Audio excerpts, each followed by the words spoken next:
How's it going, everyone? I'm UndeadBrave, and One Piece chapter 1131 is here. It's not a, big bombastic, chapter like the last ones have been, but it's a nice one. It's got, little movements going on, adding more lore. It's got a really cool return of a certain aspect of a character. We'll get into that. It's a very nice thing that Oda did, and I really like the choice that he went with. But it is the first one that I'm reviewing on this channel, so that's pretty cool. That makes it special. That makes it really nice. We all can appreciate it for that. But we're going to jump right into it, and we start with the cover page, chapter 1131, Loki in the Underworld. And we have the next installment of the Yamato cover story, Ogre Child Yamato's Golden Harvest Surrogate Pilgrimage. That's a lot different than the fan translations. This one is After That Sword Thief. So it's got Yamato riding on Komachio's back and Tama riding on the back of Speed as they're chasing, just going down after whoever took the sword. I would say they're just going through the lands. There's nowhere like Tyro specific. They're just running.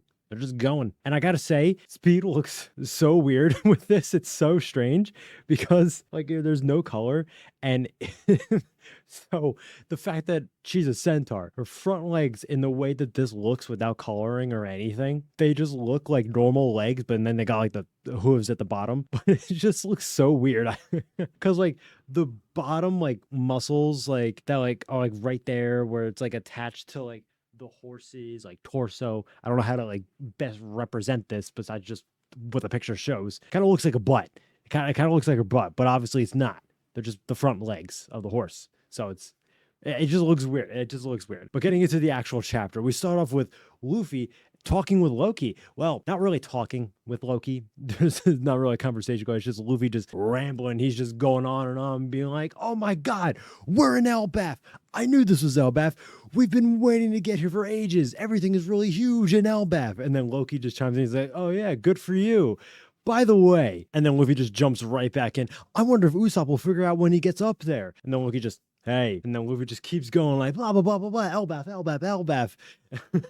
"When I was on Dorian Broggy's ship, I never see so many giants in my life. It's really overwhelming." Loki, "Hey, I can't believe they're the most powerful. Hey, I'm talking to you." Loki just screams out, and it seems like it's a very powerful scream. It looks like it has to travel across the forest everywhere around there. You see some of the wolves that are like, "Urgh," they get all angry when they hear the roar and everything. And then Loki finally gets a word in with Luffy finally shutting up, and he's like, "I am the sun god enshrined in the legends of the land. You will not speak without my permission, human. Now answer me. What do you make of this situation with him, being chained up to this big tree and everything?" Which, by the way, we do find out about what he's chained up to and the big fucking tree that we saw on Elbaf. But also with Loki's talking right there, we get a bounty reveal for him, and it's a special government bounty of 2.6 billion. It's kind of weird that he has a bounty. It feels like it's a special bounty, special government bounty. When I was looking at stuff when we just had the fan translation, this is from the official, but when it was just the fan translations and a lot of discussion I was seeing, people were speculating that it was oh, this is just a Elbaf specific one, the people of Elbaf gave him this bounty. And I'm like, I mean, that kind of makes sense, but it also doesn't. But now that we got it, that it's special government bounty in the officials, it makes it a little weird. Why would the government give this guy who, has he been outside Elbaf? It seems like he's just a problem on Elbaf. Has he done anything outside of it? I mean, he's definitely been outside of Elbaf, I'm assuming, since, everything with Lola. Maybe Big Mom went to Elbaf or they came to her. I don't know how that went down, but it's just a special bounty. We haven't seen any of those. The only special bounties that we have, if I'm recalling correctly, is just the Cross Guild ones. For Garp, how he's a special case where he's a vice admiral, but he gets a bounty that's higher than what the other Marine vice admirals have in their their bounty system that Cross Guild has. When in terms of government stuff, we don't have any other special bounties, so this is interesting. Also, got a theory. Well, I mean, it's not really going to be oh my God, a theory. I can't believe it was right. It's just that Loki's the villain of this. It's really just that. And I think it's going to be with him saying here that he is the sun god enshrined into the legends of this land. It's going to be he is the sun god. I not that he is the sun god, but he's going to be I am the sun god. Everyone might think oh, he's the sun god until Luffy shows up in Gear 5. And then they're like, wait a minute, Loki can't do that. He can't look like that. Luffy actually looks like Nika. Loki, are you able to do that, Loki? Or maybe he can. We don't know what his devil fruit is, and everything we know about Loki from Norse mythology and Marvel and everything is that he's mischievous. He's a trickster. So maybe his devil fruit has a way for him to trick everyone into thinking he looks like the sun god, or a way of like, we know Loki does like illusions and stuff like that, at least in Marvel, that maybe he makes himself like an illusion of himself to look like the sun god. I think it's like a really cool dynamic we got here, like a fake sun god going like the real sun god. Well, not the real sun god, but the real sun god Luffy. Quotes on the real because it's just Luffy with the human fruit model Nika just awakened.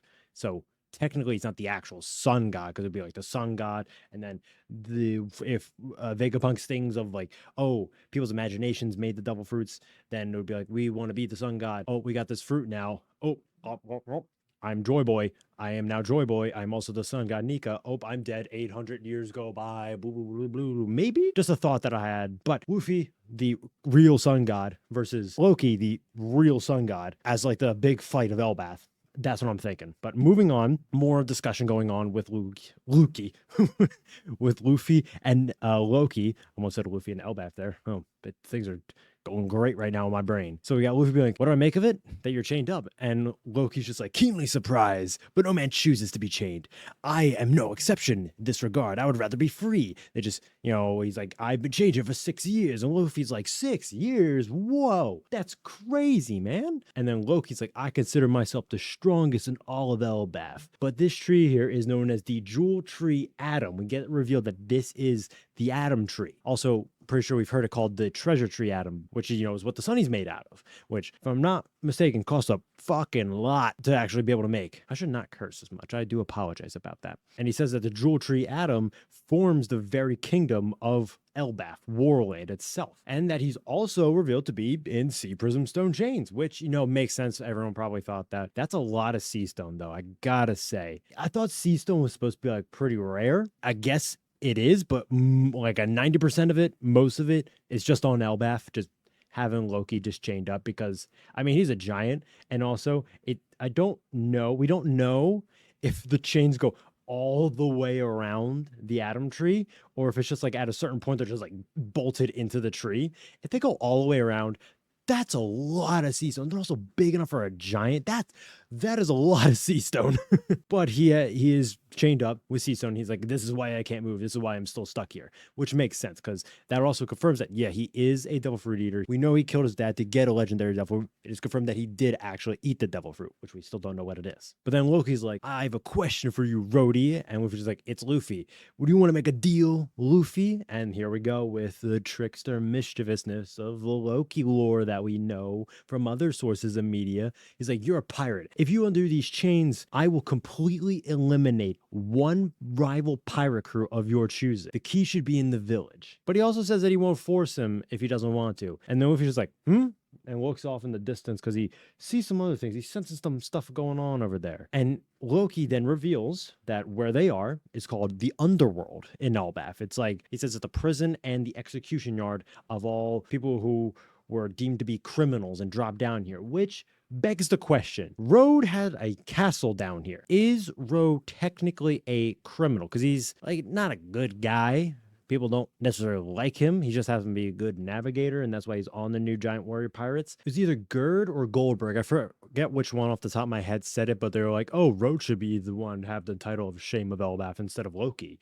Is he a criminal? There's a castle down there, so it's like, I wouldn't be mad if he was, because he's a weird guy. He's definitely not cool. He's very, he has human captives, and he's like, I am the sun god, and they're like his like playthings or whatever. He's weird. He's weird. He's a weirdo. We don't like Road. But Luffy's looking off during all this, and we see just a giant fist break off and hold up a giant tree, and this giant monster just has it like on one hand on each side of it, and then it just smashes it, just annihilates this tree. Loki's just talking there, and he's like, oh, if you dig around here, you'll find bones of giants and men alike. These mountains have existed for tens of thousands of years. In our mythology, we call this the first world. I guess they're like, oh, this is where life originated. I don't think that, well, it'd be kind of cool if it was where life originated on Elbaf in the world of One Piece. Kind of like in our world, Africa would be, well, life didn't originate in Africa. Humans originated from Africa. But it's an interesting thought. And maybe it has to do with the fact that there's giant animal, like massive animals, like bigger than the ones on Ruskina. Massive, because we get a shot next of Loki being like, a place where the sun is only a dead memory, foolish human. I don't know what brought you to these snowy peaks, but you would be wary of the wild beast. A great deadly sentinel prowls each and every mountain, and that they were friends with him since he was a kid. And the shot shows a massive mammoth or elephant, probably a mammoth, a huge snake with, it looks like it's something in its mouth, probably just some food, a giant wolf, a giant gorilla, and a giant bear. The bear looks kind of friendly. The other ones, not so much. They look, well, actually, no, the mammoth is kind of fine. He's just like chilling. The other ones, the three, the wolf, the gorilla, and the snake, they all look pretty vicious. The bear is cute, though. And then Luffy just looks at him, he's like, whoa, this takes me back to, like, you know, like Ruskina and everything. And so Loki's like, so if you don't do as I say, they may not take too kindly to it. And then also, like, in that same shot, we see some, like, people coming by, like, human-sized. It looks like people just walking past and everything.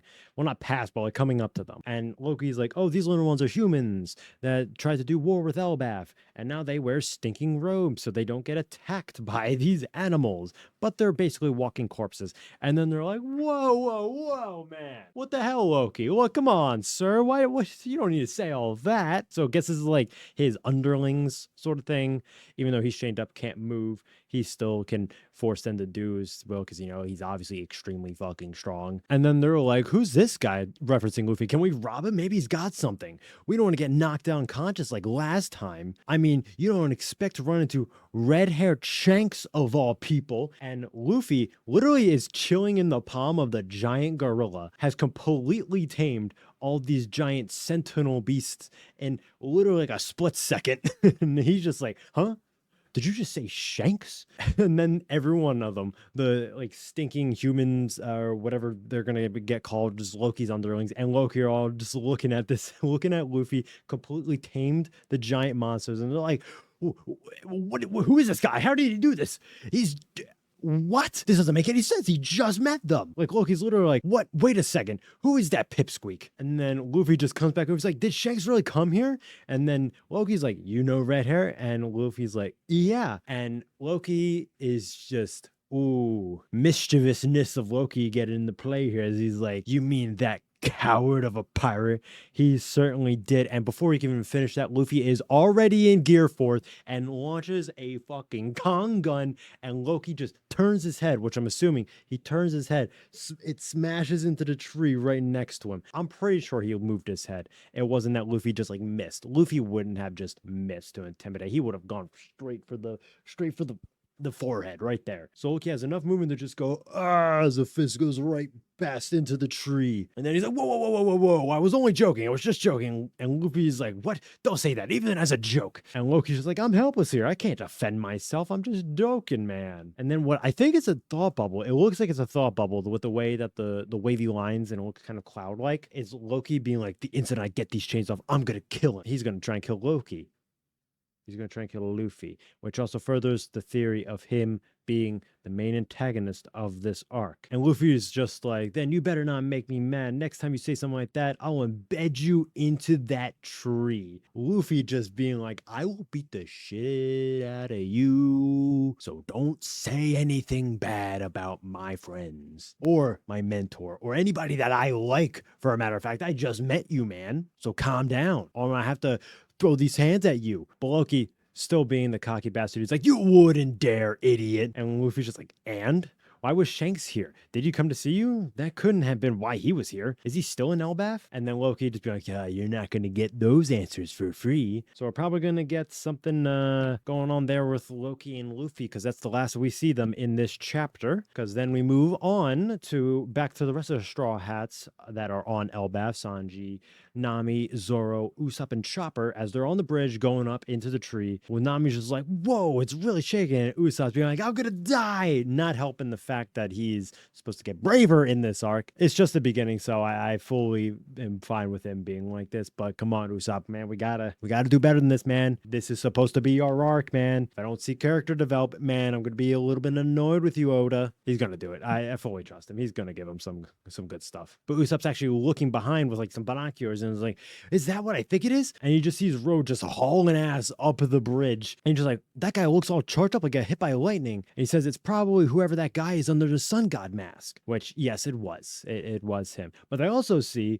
Gerd and Goldberg just hauling ass right behind him as well, with Goldberg literally holding up the Sunny. He is bigger than the ship. This man is bigger than the Sunny. And he's just running with it just on his head, in his hands, just going, hoo, hoo, just run. And that is just impressive. And also, I think completely kills the theory that I've seen that people are saying that Loki's going to join the Straw Hats, which I'm like, that makes no sense. One, he's going to be the villain. He is not someone that is going to be a good guy. I don't think he's going to be revealed to have been like manipulated, or people were like, oh, this guy's evil, but it turns out actually another guy that's evil. People were thinking that he was going to be the princess that needed to be helped in this arc. But I think he's just going to be the villain. And also, the second factor why he's not going to join Straw Hats, he wouldn't fit on the ship.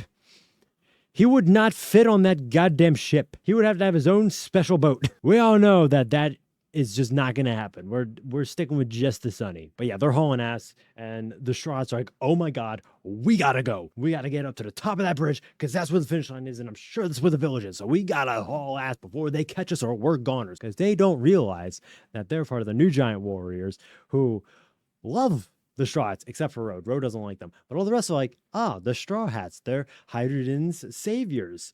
We love them. We're a part of their crew. But they don't know that.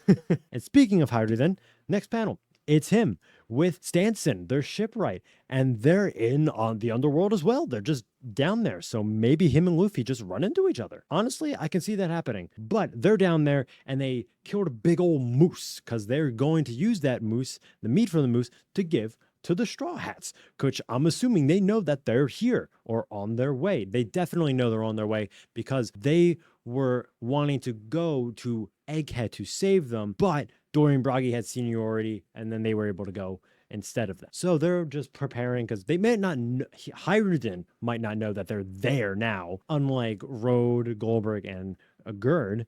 Sanson and Hydrogen are probably just like, oh, they're on their way, so let's just get this now. But they killed a giant moose that is bigger than them. And Hydrogen's like, oh, this meat's exquisite. I can already see excitement on the Straw's faces. And Stanson's like, how are we going to carry this thing? We can't use a painter. Those sunstones don't work when it's snowing. Which, that's going to be something we're going to have to learn about, because what the hell is a painter and what the hell is a sunstone? The only thing I could think of for a sunstone is the one from Pokemon. So that wouldn't do anything with transporting a giant moose. Hydrogen's like, suck it up and be a man. This meat is for my saviors. And we get a little refresher back to Dressrosa, like a small little panel being like, oh, in Dressrosa, Hydrogen was caught in the wicked plot of Doflamingo, former warlord, and was nearly forgotten by the world until he was rescued by the Straw crew. Now he is one of the 7 captains in the Straw Hat Grand Fleet. And then we go back to present time. Stanson and Hydrogen are like, heave, oh, and they just throw it up, and they're just carrying it on their hands, just like, see, we got this. And then they start singing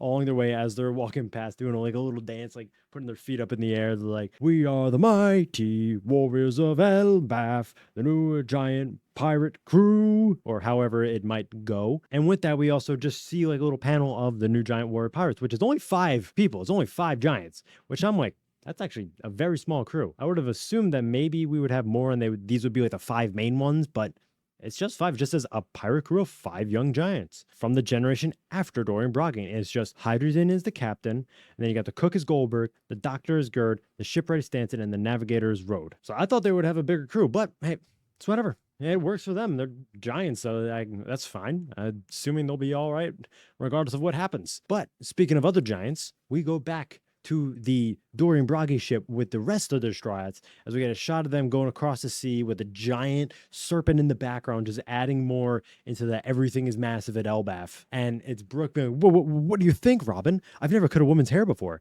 I was quite nervous about it. My heart could have been racing if I had one. Yo!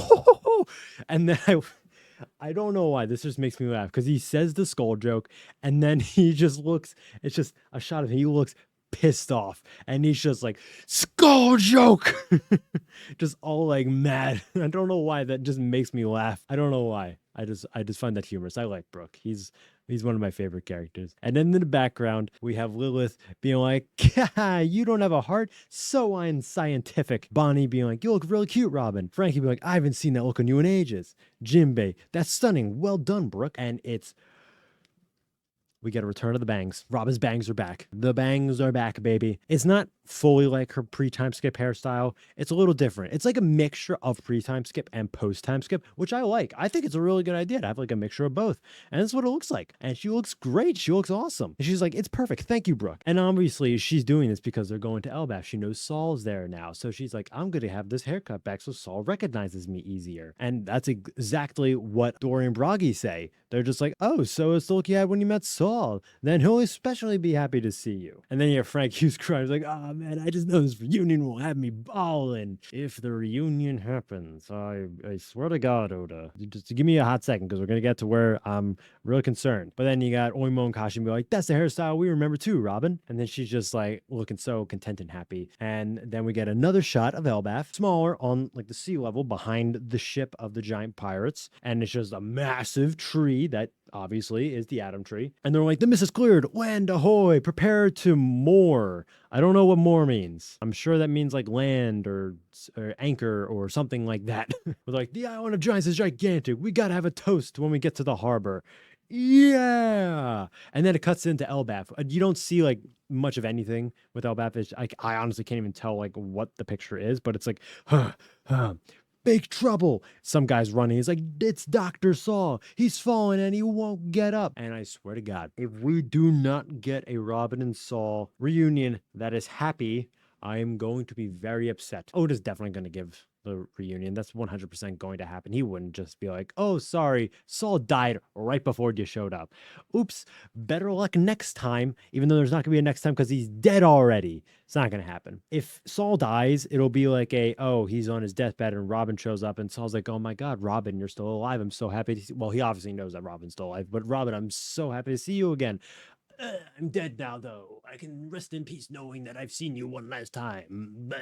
Which would be extremely sad, and I hope it doesn't happen. I hope that Saul gets better. Chopper cures him of whatever is going on, and then Robin and Saul can have a very happy reunion. But that is it for the chapter. And we get another chapter in next week. What might that be? I don't know. I have a feeling that it might include Hyrule and Luffy meeting up. I think that's probably what's going to happen. I think that's how Luffy's going to get up top to the village. I think that Luffy and Hyrule will go up together. They'll meet up with the rest of the Straw Hat Pirates, who will also have been met up with Rodegard and Goldberg. And then we have the rest of the Straw Hats landing, which also begs the question. Underworld, like the bottom, the entire thing can't be the Underworld, like altogether, like everything that's not on the tree is the Underworld, like in the mountains. It's got to be like at the base of the tree and like a large surrounding area of that, because we've seen a village on the water in Elbaf when we saw Shank's one-tap kid with Divine Departure. So there's villages on the bottom of Elbaf that aren't in the Underworld because they were regular people. There's just a town of people. And Shanks was chilling with them, much like how he was back in when he met Luffy in the original town on the Goa Kingdom on Windmill Village. So it's like the entire thing is in the Underworld. But I'm assuming it's like on like the coast is where like normal villages and things are. And also, how would they would need to have like ports and things down there to actually like sail. There's no way that they dock on the leaves. It's definitely that's all down there. So there's regular villages that are down there. But like the main villages and everything like are up top on the second layer, on the first layer of the leaves and on the second layer of the leaves and all that kind of stuff and however far up that goes. But it was a good chapter. Nice little one. Glad to see Robin with the hairdo back and her being happy because she deserves it. She deserves it so much after all the pain she's gone through in her life. And I don't think Luffy's going to free Loki. I don't. I saw someone say that they thought that Kid would free Loki. And I could see that. I don't know how Loki will get free. I don't think I don't think Loki.